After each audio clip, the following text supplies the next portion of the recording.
Right, we carry on with this developing story. Tensions are escalating in the Eastern Cape as flood victims are in the process of being evicted from temporary shelters. This comes on the back of adverse weather warnings for most parts of the country. Earlier, there was a scuffle with police and tyres now being set alight, blocking access to the area. Newzroom Afrika's Sipha Kema joins us live from Kariega to tell us more. Sipha, obviously some tension, things have evolved, and I think in a moment you will walk us through this temporary accommodation where members of this community are being evicted without having an idea of where it is that they're being evicted to.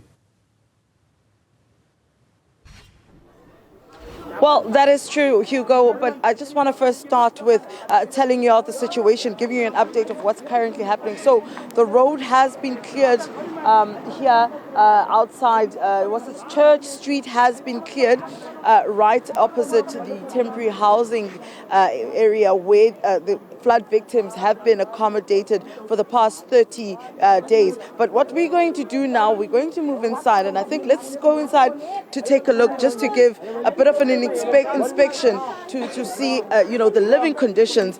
We were here last time, that was when they had just moved in, but unfortunately we weren't able to bring in the cameras and take this live, but we did do our own inspection, and now we're going to start moving in. I do know there was someone that was going to escort us around and take us through. Let's start. Which side do you want to take us? Okay, let's move to the bedrooms. Let's move to the bedrooms. Yes, let's move to the bedrooms. Okay, is everyone decent here before we get in? So, I'm guessing you're living as families?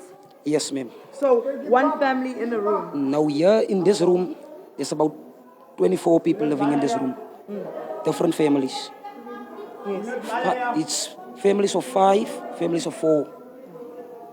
There's another room on top. Okay, let's move that side. I think let's also take it upstairs there, Hugo, just to show you so that we can move. Let's move in one area. We're going to move in one section here, and we're taking it up now. Here we go, up the stairs. This is the upstairs area. Now, Hugo, when they were being moved, now we know that the Department of Human Settlements struggled to find these privately owned accommodations to assist with accommodating those flood victims. It took some time to get them in with the hotels. It took time to get the hotels and the owners of these buildings to actually agree to house some of the flood victims. So this is what the situation was. They moved people from the halls and the community centers, starting with the single mothers and the elderly and the families with small children, especially the women. So now we're moving into another room. Look here. Look, man, look. But is this someone's room? Yes. Oh, how many people are staying here? 4, 5. How many people are staying here? 30. Okay. There are 30 staying in this room with children. Okay. Look my windows. Okay, let's move this side.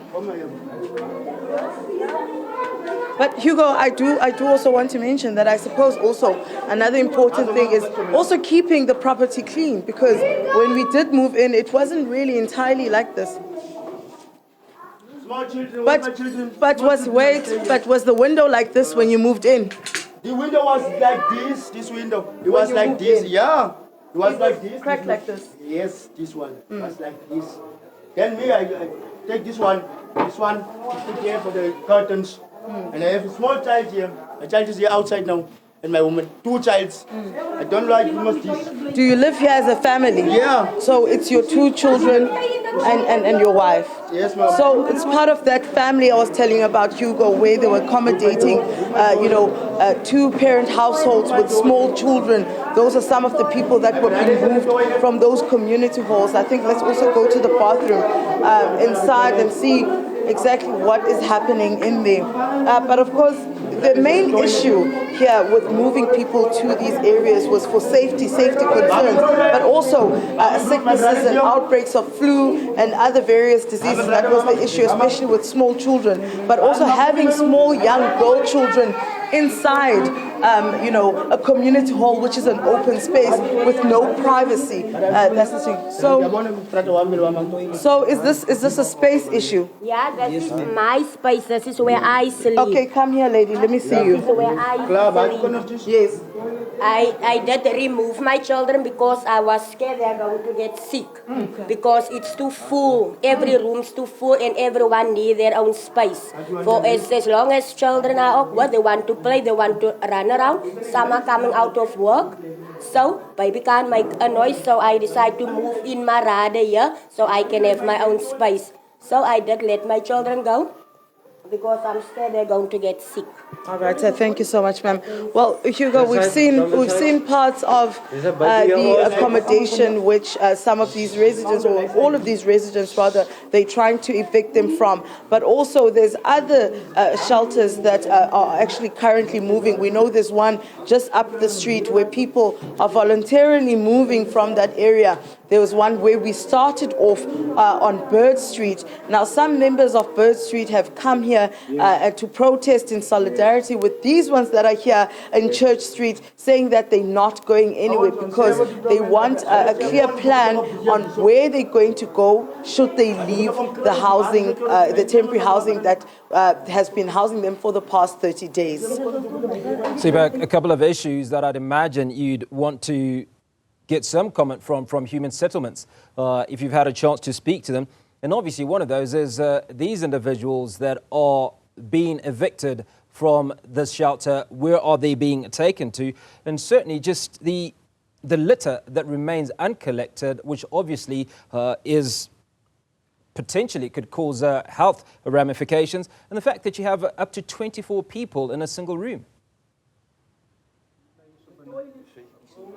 Well, absolutely, Hugo. I mean, that's part of the issue, and that's why we'd want to speak to the municipality to start off with, is speaking to the municipality. But no one from the municipality has been available for comment or to even, give us a direction as to what exactly is happening here, so that we can speak to them and ask questions. Those questions that you're asking, Hugo, is that when were people alerted regarding the eviction notice? When were they giving the eviction notice? Have they been given enough time to prepare themselves? Where to from here? What about the joint effort between national government, provincial government, as well as the municipality, as far as ensuring that the structures are in place, or at least being constructed? We also want to find out about these structures. Now, we're going to escalate the matter, and we're going to reach out to the Department of Human Settlements National Office so that we can get a comment and a clear indication on where exactly or what is happening right now, and maybe is there possibility for an extension of the lease for the people that are residing in these temporary houses.